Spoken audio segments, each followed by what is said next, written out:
we can't win as long as abortion is legal. And I'm not just talking about the legislative level. I'm talking about the reason that we institute government. The reason that we institute government in the way that we did in our country was to protect people and to recognize that God gave us rights like life, liberty, and property, and that a government has no authority to take those rights away, and that the purpose of that government is to protect people from violation of those rights. And we can't win,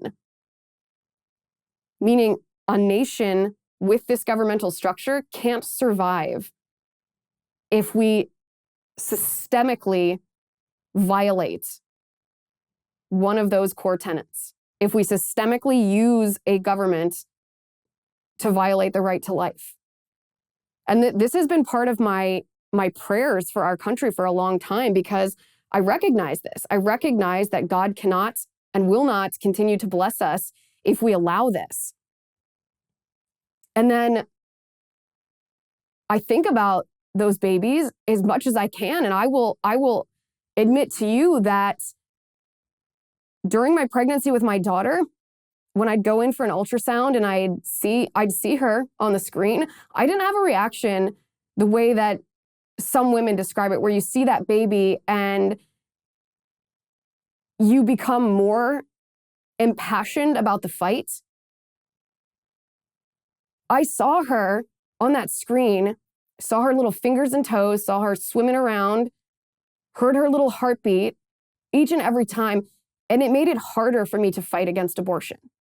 It made it harder because it made it more real.